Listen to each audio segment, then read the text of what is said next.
Olá, bem-vindo você que está assistindo ao primeiro episódio do podcast Direito Médico e Saúde. Para começar, a gente quer agradecer a equipe aqui do Cristal Podcast. Muito obrigada a todos. Queremos agradecer também o Norton Mello, que foi quem nos apresentou ao Ser Médico Podcast por meio do BioEng Podcast. E um agradecimento especial para o Dr. César Berger, que está nos acolhendo nessa família do Ser Médico Podcast. Né? É um projeto incrível que está dando muitos frutos e levando muita informação de qualidade na área da medicina, da saúde, e nós estamos muito honradas, então, de fazer parte dessa família do Ser Médico Podcast. Para iniciar, a gente quer se apresentar, né, Renata, para que todo mundo conheça o nosso trabalho. Eu sou Melissa Canda, eu sou advogada, especialista em direito médico, mas antes de ser advogada, eu já tinha uma paixão pela área da saúde, porque eu sou formada em nutrição também. Então, minha primeira graduação é nutrição pela Universidade Federal do Paraná. Depois eu fiz direito. E quando eu me formei em direito, eu já fazia estágio num órgão que prestava serviços de assistência à saúde para os servidores do município de Curitiba. E acabei ficando lá por 16 anos. Então, peguei todo aquele crescimento da judicialização na área de saúde, regulamentação de ANS. Então, toda a minha carreira na advocacia é na área do direito médico e da saúde. Em 2018, eu já tinha conhecido a Renata. A Renata também estava com um escritório que vinha numa crescente. E aí a gente decidiu se unir e fundar o Faracanda Sociedade de Advogados, né, Rê? É isso aí, Mel. Olá, eu sou Renata Fará, advogada especialista em Direito Médico e Saúde, atuante na área há 18 anos. E há 5 nos unimos e estamos aí com esse projeto de trazer segurança jurídica para os médicos e profissionais de saúde, trazer suporte e assessoria para clínicas, hospitais, sociedade de especialidade e também aos pacientes em busca dos seus tratamentos de saúde. Então, é muito gostoso estar aqui, Mel, podendo conversar nesse espaço muito legal do Ser Médicos de algo que é a nossa prática, né? O nosso dia a dia. Como eu disse, nós atendemos médicos, clínicas, alguns pacientes. Então, a nossa prática, a nossa rotina é isso. É resolver problemas para os profissionais de saúde e para os pacientes. E quando a gente recebeu esse convite para criar o podcast, pensamos, o que seria interessante trazer para vocês, médicos e profissionais de saúde? Algo que não se torne chato, uma fala jurídica burocrática, algo que vai impactar e vai fazer diferença nas atividades do dia a dia, do consultório, da clínica e na relação médico-paciente. Então, nesse primeiro episódio, né, Mel, a gente decidiu falar de algo que a Melissa vivenciou por 16 anos, estando dentro de um plano de saúde, que é a relação do médico cooperado ou credenciado com a operadora, né? Uma relação, né, Mel, que deveria ser mais igualitária, de maior diálogo, mas nós percebemos que nos últimos tempos isso vem mudando. Conta um pouco aí, Mel, o que a gente resolve lá no dia a dia? O que vem para a gente? O que a gente percebe, né, pessoal, é que, na verdade, essa questão dos planos de saúde, parece que ninguém nunca está satisfeito. A operadora não está satisfeita porque ela quer gastar menos com as despesas assistenciais, o paciente sempre quer mais e o médico é mal remunerado. Ou as clínicas, ou os consultórios, enfim, os serviços de saúde. Então, a gente fala que todos esses players, né, esses 3 que integram esse universo, não estão satisfeitos. E aí, na nossa experiência, a gente auxilia muitos médicos, muitas clínicas, consultórios, ou até por meio das sociedades de especialidade que a gente assessora, a resolver alguns problemas enfrentados, às vezes em conjunto, ou às vezes individualmente, com os planos de saúde, né? Acho que dá para a gente trazer aqui alguns exemplos para vocês, que muitos de vocês já podem ter passado, quem é credenciado ou cooperado. Eu acho que uma coisa bem rotineira dos médicos é exercer a sua própria autonomia, né, que o Conselho Federal permite, e prescrever tratamentos, procedimentos ou tecnologias para o paciente de plano de saúde, e o plano de saúde nega esse procedimento com aquele argumento de que não está previsto no rol da ANS. A ANS é a agência reguladora que diz o que os planos de saúde devem ou não assegurar aos seus beneficiários. Aí o médico, Mel, diz, olha, eu preciso fazer essa cirurgia com tal tecnologia, mas o seu plano não autoriza. Aí o paciente concorda, paga os honorários do médico, porque aquilo que está sendo feito não é uma dupla cobrança, é algo lícito, porque o plano negou. E aí o paciente recebe o tratamento, fica saudável, bem feliz e contente, mas daí vai lá na operadora do plano de saúde e fala assim, eu quero meu reembolso, porque eu tenho plano e o meu plano negou. E aí vem uma cartinha puxando a orelha do médico, dizendo como você está solicitando algo que não tem previsão de cobertura e o seu paciente veio me cobrar. Como é que é isso? E é algo bem comum lá no nosso escritório, né, Mel? Sim, é algo muito comum e a gente quer trazer exemplos aqui para vocês e tentar ajudar como resolver esses embrólios. Então, um exemplo clássico que a gente verifica lá no escritório são as cirurgias de catarata, na área da oftalmologia. Então, a cirurgia de catarata, ela tem cobertura obrigatória pelos planos de saúde e para a cirurgia, o plano de saúde disponibiliza, oferece uma lente, que é uma lente que tem como função substituir o cristalino do paciente, que na catarata ele é opaco e vai substituir por uma lente transparente. O que acontece? O médico, obviamente, quando recebe um paciente que tem catarata, mas que também tem algum problema de refração, ele oferece para o paciente, claro, você vai fazer a cirurgia de catarata, então vamos já corrigir a tua miopia, o teu astigmatismo, a tua presbiopia, por meio, né, do implante de uma lente que já corrija tudo isso. Então, não só a catarata, mas também todos esses problemas de refração. Porque daí você fica livre dos óculos, certo? E é o que todo mundo quer. Não adianta corrigir a catarata e continuar usando óculos para as outras questões. Mas o que acontece?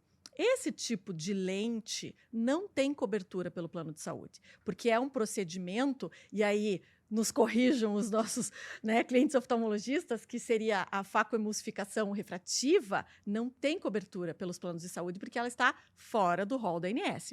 Então, o médico oferece para o paciente, a gente pode corrigir, então, os seus problemas de refração, fazendo a cirurgia de catarata, mas como o plano de saúde não dá cobertura para a lente, essa lente precisa ser paga à parte. Então, o plano de saúde cobriria os honorários do médico, as despesas hospitalares, mas a lente precisa ser paga à parte, caso o paciente assim deseje, então, corrigir os problemas de refração.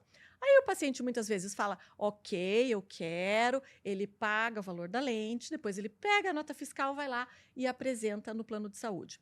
E muitas vezes, principalmente as cooperativas, né, a gente tem visto assim, acabam até instaurando procedimentos administrativos contra o médico. Por que você está indicando alguma coisa que não está no rol da ANS?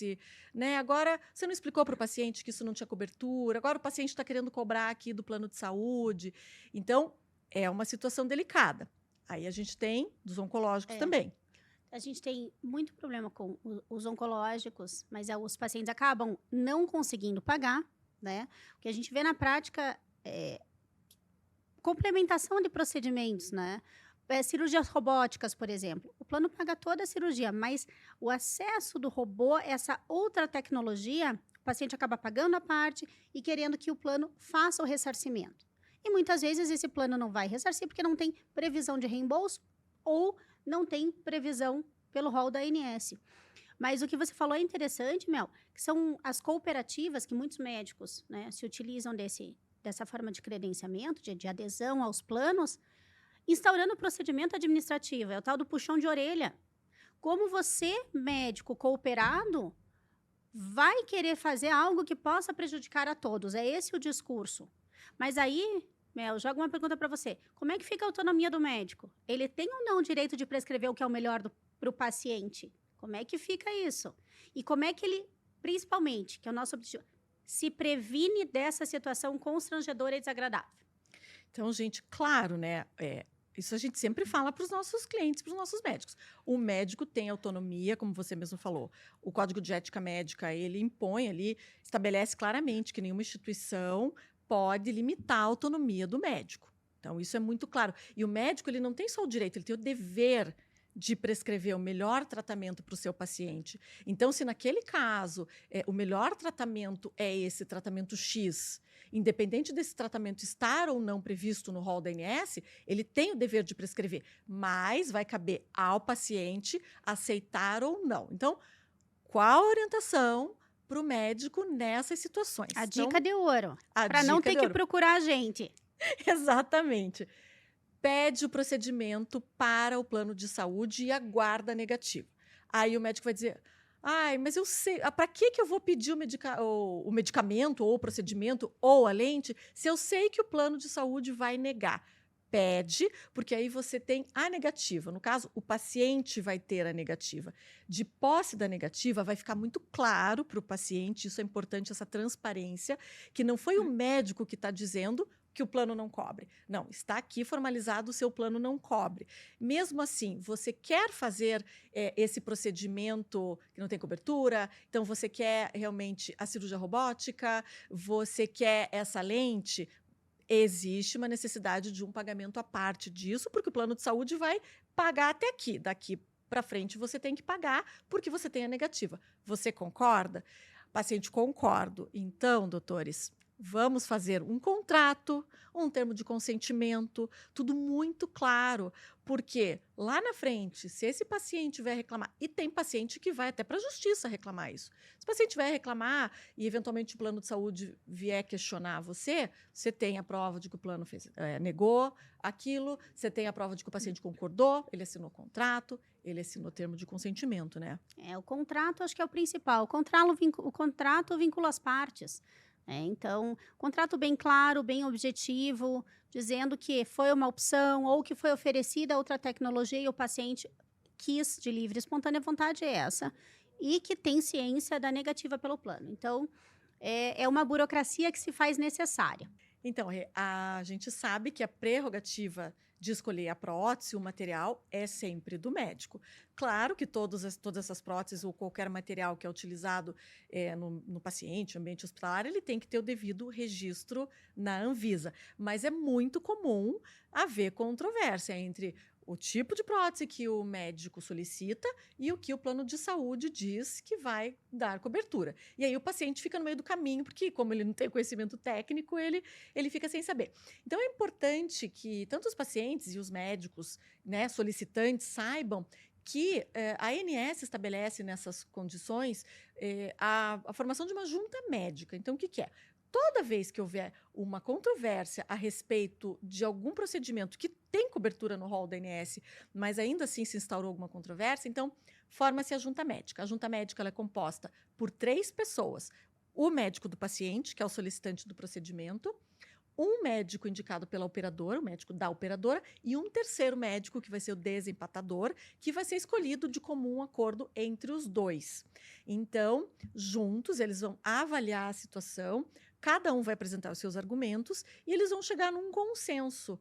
Eu acho que realmente precisa usar a prótese que o médico indicou. Então, o plano de saúde vai ser obrigado a dar cobertura para a prótese que o médico indicou. Ou eles chegam no consenso, não. A prótese que a operadora está oferecendo, ela é suficiente e ela satisfaz tecnicamente a necessidade do paciente. Então, a operadora não é obrigada a cobrir a que o médico tá pedindo. Então, instaurar junto. Agora, se ainda assim o paciente, né, depositando confiança no médico, fala, não, mas eu quero a prótese que o meu médico indicou porque eu confio nele. Aí é o caso, voltamos ali, é o caso de se fazer um contrato e o paciente, apesar de tudo isso, concordar em fazer o pagamento à parte, então, dessa prótese. Não vai receber a prótese do plano de saúde, vai remunerar à parte a prótese que o médico solicitou, né? Vale lembrar que o dever de cobertura é de próteses e tecnologias que tenham registro na Anvisa, né? Porque a Anvisa é o órgão responsável para analisar segurança e eficácia dos medicamentos e tecnologias em saúde. Então, porque houve um período da judicialização lá no começo, né, que os planos chegaram a ser obrigados, já judicialmente, a dar cobertura para medicamentos e próteses importadas, inclusive. Mas hoje em dia é muito difícil um paciente conseguir na justiça uma decisão favorável que determine que o plano de saúde dê cobertura para alguma coisa que não tem registro no Brasil, na Anvisa. tá? Então, o registro na Anvisa sempre é uma prerrogativa importante na hora que o médico for indicar algum material, algum medicamento, alguma nova tecnologia. Na questão dos oncológicos, eu queria voltar um pouquinho. O que acontece muito? E aí o médico, até falar para que o médico não fique receoso, assim. Às vezes o paciente em tratamento oncológico, ele fez a quimioterapia de primeira linha, fez a de segunda linha, não surtiu o efeito necessário, então o médico parte ali para uma terceira, quarta linha de tratamento. Então, às vezes ele indica ou um medicamento oncológico de uso domiciliar, aqueles quimioterápicos que são em cápsula, que o paciente usa em casa, ou até uma quimioterapia sistêmica, ambulatorial, mas com drogas que têm uma combinação que a gente pode dizer off-label, né? Então, no caso do medicamento domiciliar, ou ele não está no rol da ANS, ou no caso do sistêmico, em bula, ele não tem previsão para aquele tipo de câncer. Aí o plano de saúde nega, porque ele diz que é off-label também. Por ser off-label, não tem cobertura obrigatória. Aí, como que fica o médico também para se resguardar? Porque o paciente pega aquela negativa e ele fala assim, nossa, doutor, mas aqui o meu plano está dizendo que esse tratamento que o senhor está me indicando é experimental. Né? E daí vai explicar. Palavrinha difícil. O experimental sempre causa uma visão distorcida das coisas, né? Gostei que você trouxe esse ponto, Mel, porque nas negativas dos planos tem tratamento experimental. E, como você bem disse, o paciente pode questionar isso para o médico. Então, é importante, quando a gente fala em off-label, ou um medicamento que está vindo, que já tem indicação em bula, em outro país, que já tem estudos de alto grau de eficácia e segurança, que o médico embase o seu pedido nisso. Né? O médico também não pode ficar refém da auditoria ou refém das negativas do plano de saúde. E lembrando, Mel, acho que dá para você explicar também por que o medicamento domiciliar tem cobertura só o oncológico. E até é importante para os médicos saberem a questão da prescrição. Exatamente. O rol da ANS agora, ele é atualizado constantemente, né? Teve uma época que ele era atualizado de 2 em 2 anos, então era até mais fácil da gente acompanhar. Hoje não. Hoje, a cada semana, pode ser incorporada uma tecnologia nova, um medicamento novo. Então, assim, desde 2014, os quimioterápicos orais de uso domiciliar, eles são de cobertura obrigatória pelos planos de saúde. São os únicos medicamentos domiciliares que os planos são obrigados a fornecer. Mas não são todos. E o rol da ANS tem uma listinha, tem uma tabela, onde tem o nome do medicamento e o tipo de neoplasia para o qual ele é indicado.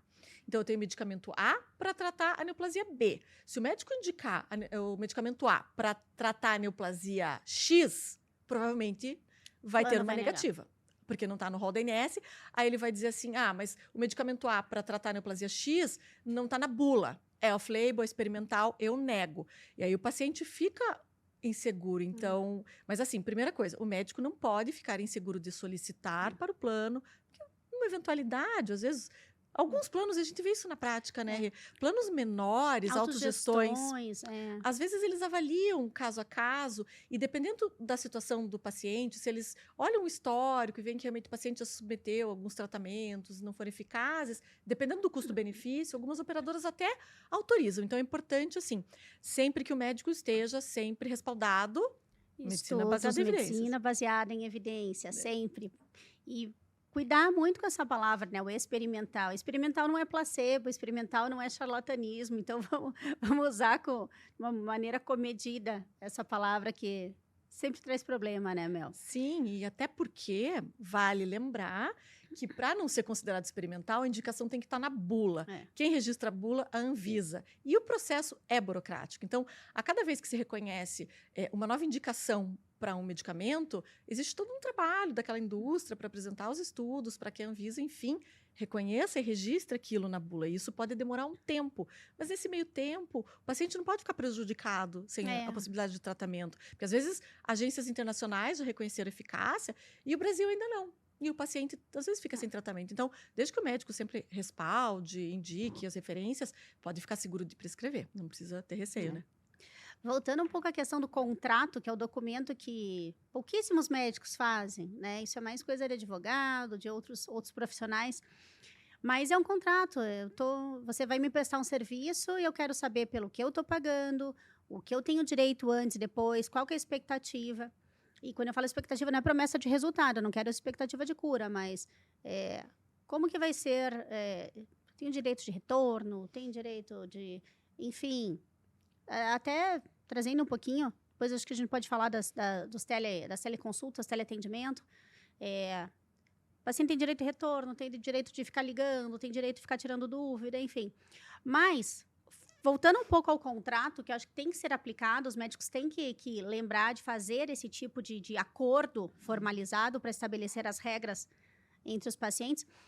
A questão que já foi muito controvertida da taxa de disponibilidade para obstetras e também pediatras, o pediatra da sala de parto.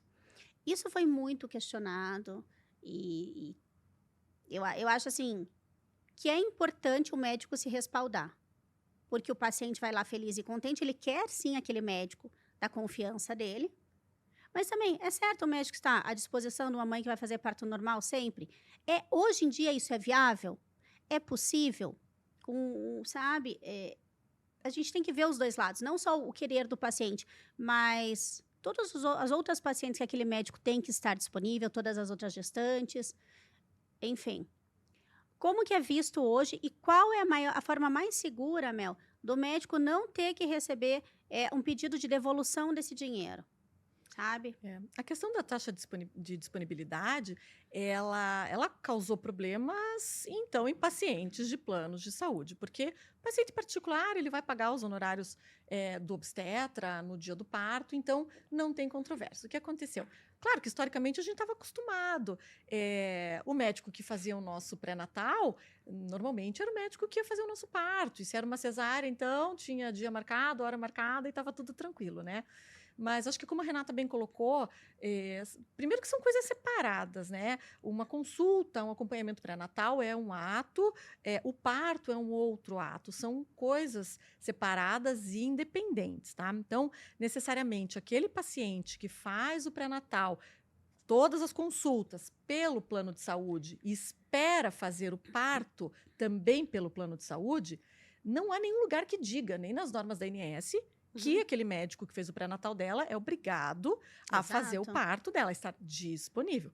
Por isso surgiu a questão da cobrança da taxa de disponibilidade. E aí, muita controvérsia, a ANS no começo dizia que o médico não podia cobrar, porque a paciente não poderia ter nenhum ônus se ela era beneficiária de plano de saúde. Mas qual que é o entendimento hoje? O entendimento, então, para aquela paciente que faz todo o pré-natal pelo plano de saúde, se ela quiser que esse médico que atendeu ela esteja disponível para realizar o parto naquele dia, ele pode sim cobrar uma taxa de disponibilidade, porque a obrigação do plano de saúde perante essa beneficiária é ter um médico de plantão lá naquela maternidade, naquele hospital credenciado, para que ela possa fazer o parto. Então, sempre vai haver um obstetra de plantão. Se ela quiser o dela e naquele dia o dela não estiver de plantão, tá? Então, é possível sim, o Conselho Federal de Medicina já reconheceu que ele cobra a taxa de disponibilidade, desde que, né? Então, isso fique bem acordado entre o paciente e o obstetra, num contrato, se possível, desde a primeira consulta. Claro, possibilitando a paciente de até o dia do parto também revogar aquilo. Falar, doutor, agora eu não quero mais, não quero mais, eu decidi que eu vou fazer o parto com o obstetra de plantão. Então, tudo bem, revoga-se aquilo e o médico fica desobrigado de comparecer no dia do parto. Mas, assim, aí volta a questão do contrato, do acordo da paciente assinar, está muito claro como vai ser, e preço. E importantíssimo para os obstetras. Uma vez que ele acordou com essa paciente a taxa de disponibilidade, quando ele fizer esse parto lá na maternidade, ele não pode receber os honorários pelo parto do plano de saúde, tá? Porque senão caracteriza-se um duplo recebimento, certo? E aí tem que ficar muito alerta, porque muitas vezes a maternidade, o hospital, quando fecha a conta hospitalar, ela já manda a cobrança para o plano de saúde dos honorários. sem querer, porque o setor de faturamento do hospital já está tão acostumado, então ele cobra diária, taxa, material, medicamento e cobra o honorário, cobra o serviço de anestesia. Então, ele precisa só deixar muito claro, olha, essa paciente, ela pagou a taxa de disponibilidade, então não vou receber meus honorários pelo plano de saúde, acordar isso com o hospital, para depois ele não ser acusado de receber 2 vezes pelo mesmo ato, né? E isso acaba aparecendo quando a paciente resolve pedir o ressarcimento. Exatamente. Aí o plano de saúde vai lá e vai olhar, opa, mas eu já paguei o seu parto.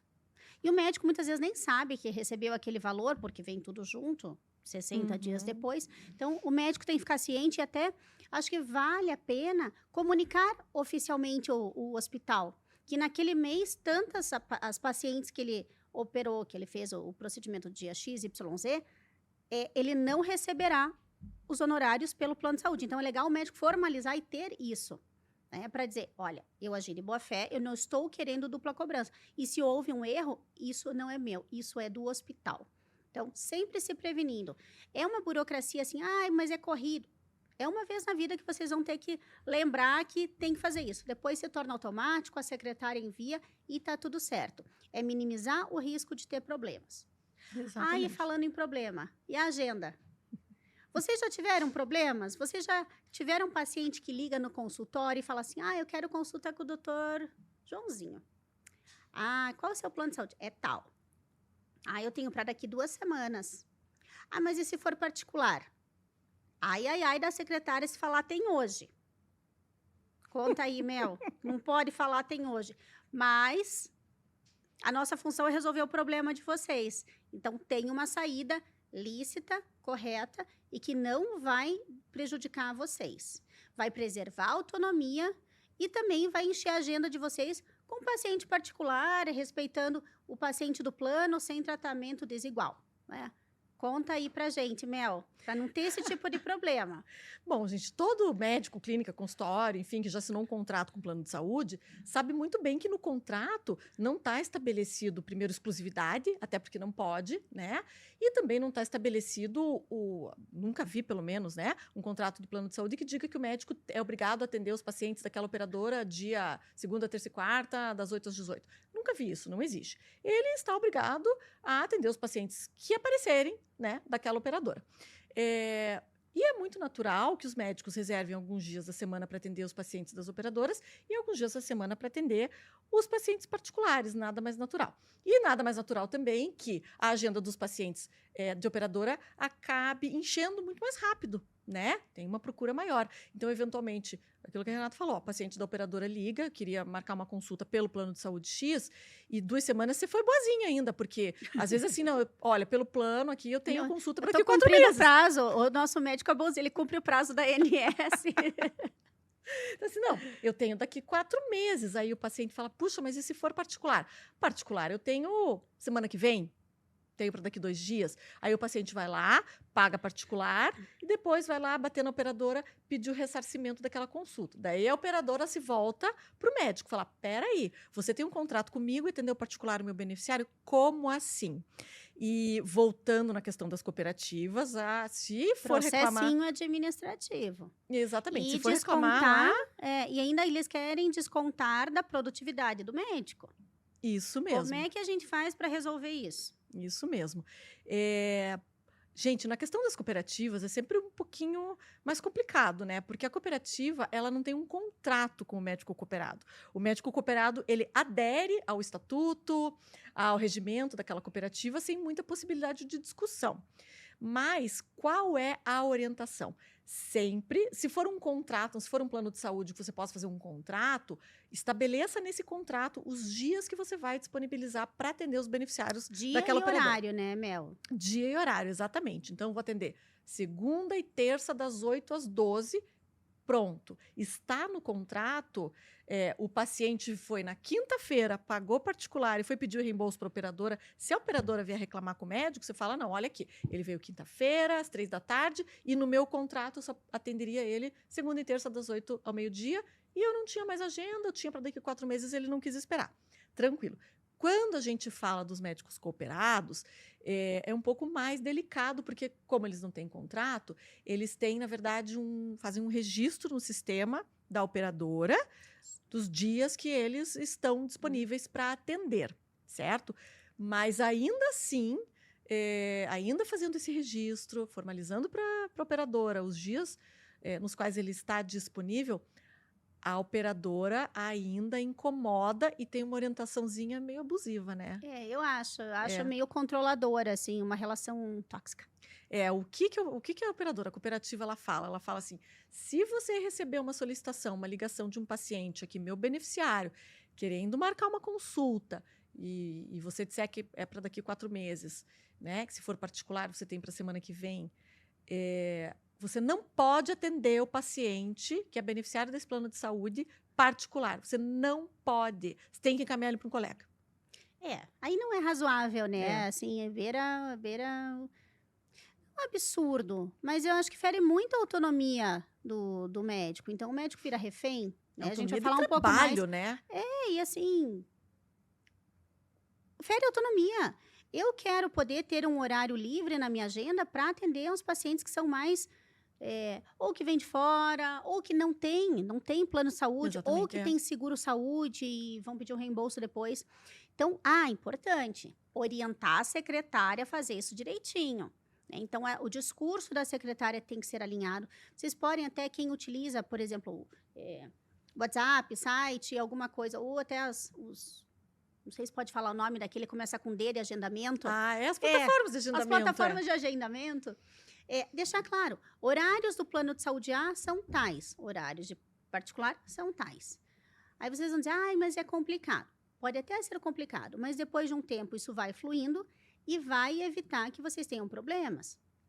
Já tivemos casos também de paciente que marca como particular, chega lá e quer passar a carteirinha. Se as regras estiverem claras de que naquele dia o médico não atende o plano, tranquilo, você pode se negar. Você pode, desde que não seja uma urgência e emergência, né? Se claro. for consultório eletivo, mas você pode se negar. Então, o paciente também tem que respeitar isso. Vocês são prestadores de serviço com as regras que vocês estabeleceram. E se o paciente não está satisfeito com o serviço de vocês, baixa o livrinho da rede credenciada e procura um colega que atenda contento. Né? Vocês não podem ficar refém. Mas assim, importante, você falou da secretária. A secretária, ela não pode ter uma postura ativa. Então, né, você ligar, eu queria marcar consulta pelo plano tal, tem para daqui 4 meses. Mas nunca pode partir da secretária oferecer. Mas se o senhor quiser particular eu tenho amanhã. Então, um perigo. A postura da secretária nunca pode ser ativa, tá? Então, ela vai dizer, tem para daqui 4 meses. Ela fica quietinha. Se o paciente perguntar, e se for particular, daí ela pode responder. E aqui, mais uma vez, a gente também sugere que, se o paciente for do plano de saúde e topar fazer a consulta particular, então faz ele assinar um termo também. Exato.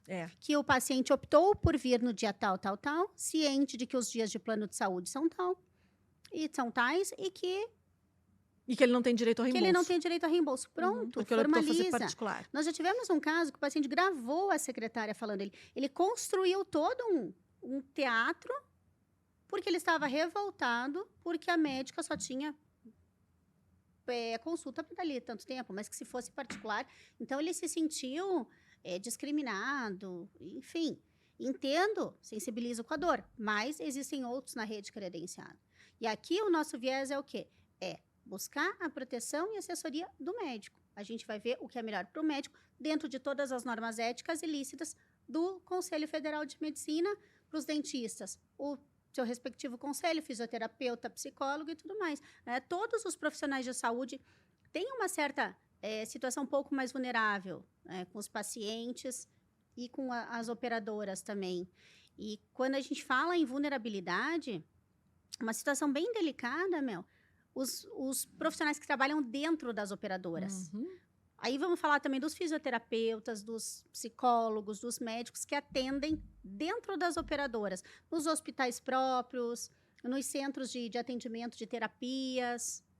Porque hoje, né, existe uma tendência à verticalização, né, pelos planos de saúde. O que é? Em vez da operadora sair credenciando hospitais e clínicas, ela acaba construindo hospitais ou centros ambulatórios, enfim, porque ali, muitas vezes, ela consegue reduzir o custo. Então, ela contrata os médicos, os fisioterapeutas, os dentistas, coloca todos para atender dentro do seu local ali, dentro do prédio, enfim. E eles, às vezes, são seletistas ou são PJ, enfim, mas eles trabalham ali, eles cumprem carga horária. E é muito complicado a gente ver isso, uma situação delicada. Por quê? Porque eles dizem assim, você vai atender aqui no meu ambulatório e você vai atender uma consulta a cada 20 minutos. E quando são 20, né? Quando são 20. E você tem uma limitação. Você não pode pedir todos esses exames, doutor, que você está pedindo. Doutor, vamos diminuir o número de exames, doutor. Então, assim, é uma interferência enorme na autonomia médica e vai respingar em quem? Cuidado com o paciente. O paciente. Cuidado com o paciente. E quem está assinando tudo isso é o médico. Então, mas é uma situação delicada, porque o médico precisa trabalhar lá. O médico está recém-formado, ou veio de outra cidade, ou simplesmente gosta de trabalhar, gosta de ter essa estrutura, porque não quer arcar com um consultório, enfim. Como é que lida com isso? Como é que se protege? O mercado acaba sendo cruel, né? Mas eu acho que o médico tem que estar muito atento. Ele não pode se expor a isso, porque o que está em jogo ali são três coisas. Primeira coisa, a saúde do paciente, que muitas vezes, tendo essa limitação de acesso, certo? Acaba não tendo o tratamento mais adequado, a autonomia do médico, e também eu esqueci a terceira coisa que eu ia falar. Você falou comigo. Ai, perdão. Eram três coisas. Primeiro, lembrei. Então, são três coisas que são muito importantes a serem ponderadas nessa relação. Primeiro, a saúde do paciente, certo? Ela não pode ficar tão fragilizada quando o médico tem isso, essa sua autonomia limitada, cerceada, né? Segundo, o que está em jogo?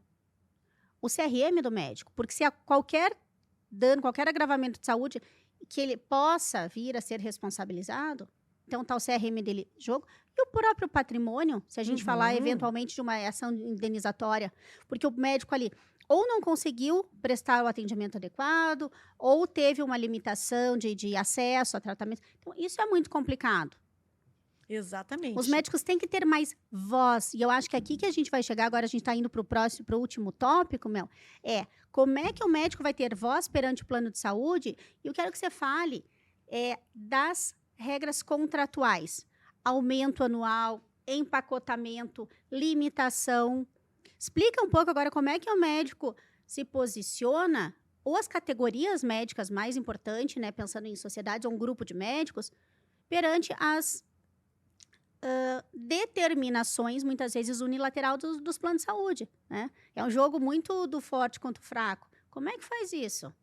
Então, quando a gente está falando de operadoras que têm os seus próprios centros médicos e tem ali o seu próprio corpo clínico contratado, e aí nessas situações que a gente comentou, consultas rápidas, limitação de pedidos de exame, tem que recorrer ao diretor clínico daquela instituição, que é a pessoa responsável e que tem o CRM dele responsável também por aquela instituição, por aquele hospital, enfim, por responder pelos médicos e pela qualidade assistencial ao paciente. Então, recorre para o diretor clínico.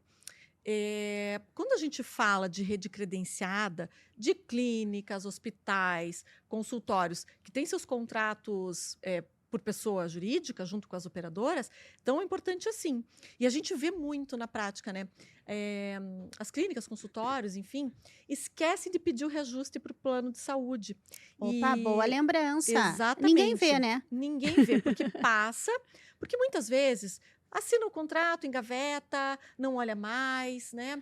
E assim, existe uma norma, na lei dos planos de saúde, estabelece quais são os requisitos que devem constar nos contratos com a rede credenciada. Então, as operadoras têm que seguir regras. Então, quais são essas regras?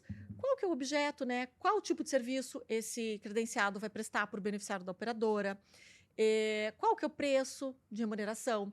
Como que é a regra de cobrança? Como é que ele vai fazer cobrança, faturamento? Se tem glosa? Qual que é o prazo? Como é que rescinde esse contrato? E é obrigatório uma previsão de reajuste anual, tá? É obrigatório. Então, no contrato já pode estar previamente estabelecido, o reajuste vai ser a cada 12 meses pelo índice X. tá? Então, tem que estar previsto, ou é possível, e existem casos, que o contrato fala, o reajuste vai ser anual, mediante negociação entre as partes, tá? Quando está escrito que é mediante negociação entre as partes, então esse contrato ele tem que ser negociado de 1º de janeiro a 31 de março sempre. Ainda que o contrato vá fazer aniversário, vai fazer 12 meses lá em outubro, esse reajuste, então ele tem essa cláusula em aberto, ele tem que ser negociado no começo do ano. Então, para esse ano, o reajuste vai ser tantos por cento. E se o médico esquecer, ou se a secretária não anotou, mudou a equipe? Perdeu. Perdeu. E é muito comum. E o plano de saúde não vai bater na porta dele dizendo, olha, vamos sentar aqui, vamos reajustar? Não vai. Então, doutores, tenham lá uma planilhinha, um controle. O meu contrato com a operadora A vence em novembro, com a operadora B vence em março. Lembra de pedir. O reajuste é pouco? É pouco. A gente vê assim, reajuste, 50% de IPCA, por exemplo. É pouco, mas é melhor do que passar anos sem reajuste, tá? Claro que quando a equação começar a ficar muito desequilibrada, então uma clínica, por exemplo, que realiza exames, que tem insumos, aumentou muito o valor de todos esses materiais, precisa sentar com a operadora e renegociar para equilibrar o contrato novamente, tá? Então, é uma situação. Então, assim, primeira dica, gente, lembrem todo ano de pedir o reajuste, porque o plano de saúde não vai oferecer, não vai reajustar automaticamente, e a gente já viu contratos de 5, 10 anos sem nunca terem sofrido nenhum reajuste, e a operadora não vai dar, porque entende que se o médico não foi atrás, ele... Tá bom para ele, né? Tá bom para ele abriu mão daquele reajuste, tá? Então, lembrem de pedir. Outra coisa, às vezes em categorias. Então, às vezes as categorias se unem porque, como um todo, alguma ou outra operadora tentam, por exemplo, empacotar algum tipo de procedimento. Normalmente, aquelas especialidades que autogeram exames e procedimentos, as operadoras estão agora numa onda de querer empacotar. Para quê? Para tentar ter um controle, uma previsibilidade maior da despesa assistencial. E, na verdade, eles também querem reduzir um pouquinho ali, eles tentam cercear um pouquinho a autonomia médica na solicitação demasiada de exames sob a ótica da operadora. Tá? Então, vamos empacotar. Se o doutor pedir 2 exames, ganha esse valor. Se pedir 3 exames, ganha o valor. Se não pedir nenhum exame, continua ganhando o mesmo valor, ainda que seja só consulta. E daí, assim, pode, não pode? A gente tem muito questionamento. Pode, não pode empacotar? Olha, gente, a ANS permite o empacotamento, tá? Não tem nada de ilegal em pagar por pacote, desde que o pagamento seja adequado. Então, não pode ser uma imposição unilateral da operadora, falar, a partir do mês que vem eu vou pagar tanto, né? Consulta e tantos exames que você pedir. Não pode. Mas aí, como que o médico vai brigar? Como que a gente vai conseguir lutar? E aí a gente orienta, né, os nossos clientes. Como que você briga? Gente, vamos traçar um histórico de quanto custa. Vocês têm que saber, né, o que a gente chama assim, o ticket médio da tua consulta, quanto ela custa, certo? Historicamente, não, os últimos 12 meses, né? Então, quanto custou, quantos exames você pediu por consulta, quanto custou isso nos últimos 12 meses e quanto vai custar a partir do valor oferecido no pacote. E com números em mão, vocês conseguem sentar e negociar com os planos de saúde. Agora, brigar contra o empacotamento, a gente não consegue, não há muito sucesso. O sucesso é negociar valores, tá, doutores? Essa é a dica. Outro tema que acaba aparecendo é os planos de saúde querem ter tudo na sua rede própria. Por exemplo, clínicas de infusão. Todas as clínicas de infusão vão ser na rede própria. E as clínicas antigas que eram credenciadas ficam sem paciente. Né? Então, as pessoas têm que sentar à mesa, como você falou, abrir os seus números. E nesses casos das clínicas, é quase que uma conta matemática. É você mostrar que só a rede própria do plano de saúde não vai dar conta de atender toda aquela gama de pacientes. Então, uma coisa é o que quer a operadora com o maior controle e diminuição de custos. Outra coisa é não deixar o paciente desassistido. É importante a gente lembrar que a ANS determina prazos para autorização e fornecimento dos tratamentos. Então, não adianta o plano querer reduzir tudo e ter só rede própria, tá? Tirar o trabalho daquele que já está prestando ou limitar, sendo que depois eles não conseguem dar conta. E aí o beneficiário vai ser prejudicado. Então, isso é bem importante também. né? Não adianta pensar só na parte econômica, então na parte assistencial. E, Mel, já estamos nos encaminhando para o final, mas vamos falar de um último tema, que é o descredenciamento unilateral. Pode, não pode? Como é que fica? Clínicas, por exemplo, que só tem credenciamento com plano de saúde. Tem uma grande operadora que é responsável por 80%. E aí o plano de saúde resolve. Não, eu vou ter rede própria porque o meu controle é maior, eu não preciso de um financeiro tão complexo, eu não preciso de auditoria. Como é que fica? Como é que ficam esses profissionais que investiram numa grande clínica, que compraram equipamentos, que tem funcionários, que tem toda uma rede de assistência que eles cuidam? Como é que fica? Pode isso, não pode? Pode, né? A gente se deparou algumas vezes já com alguns clientes, né? Normalmente clínicas que se construíram atendendo um ou no máximo 2 planos de saúde. Clínicas que têm credenciamento há mais de 20 anos. Então, fizeram toda a sua clientela em cima daquele plano de saúde. E aí, o plano de saúde, um belo dia, chega e manda um aviso prévio. Daqui 60 dias, você está descredenciado. Para muitas clínicas, e a gente já vivenciou isso significa uma queda na receita de 90%. Isso é falência. Não, vai quebrar. Fecha a clínica. Fecha a clínica, as pessoas ficam desempregadas e os pacientes vão para onde? Exatamente. Né? Pacientes que já têm uma relação de confiança há quantos anos? E aí, o que acontece? Pode? Gente, a princípio pode, porque é um contrato entre 2 pessoas jurídicas, ninguém é obrigado a ficar contratado pro resto da vida, né? Nem no casamento. Então, assim, ninguém é obrigado a ficar contratado. Então, se a operadora observou os requisitos do contrato, precisa mandar um aviso prévio com 60 dias, mandou direitinho, em tese, é possível que aconteça esta rescisão. É possível discutir isso judicialmente, mostrando esses números? Até é possível, mas não existe decisão judicial, nenhum juiz vai dizer, fique credenciado para sempre. Não. Então, a dica de ouro aqui, pulverizem as operadoras com as quais vocês vão se credenciar. Porque se uma pular fora, uma te descredenciar, você tem outras.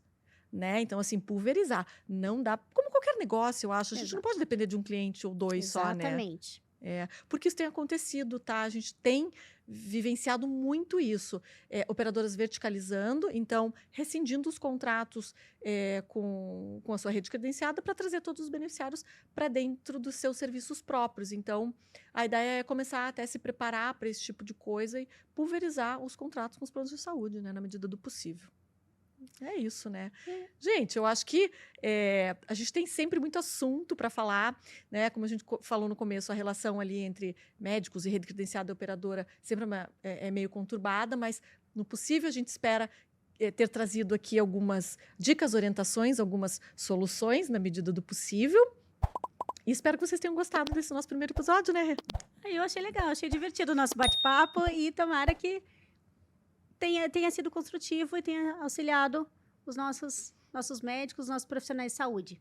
O nosso próximo episódio, a gente vai falar de um tema que a gente gosta bastante e que pode ser muito útil, não só dentro dos consultórios, mas eu acho que na vida de todos nós. Uhum. A gente vai falar dos direitos das pessoas com autismo, pessoas com deficiência, pessoas com doenças raras. Então, eu acho que vai ser um bate-papo não só para dentro do consultório, mas para a vida, né? Com certeza, porque a gente vai falar aqui para os pacientes também, né, gente? Porque a gente vai falar de direito médico, de saúde é para todos nós. Então, obrigada pela companhia, espero que tenham gostado desse primeiro episódio. Até o próximo!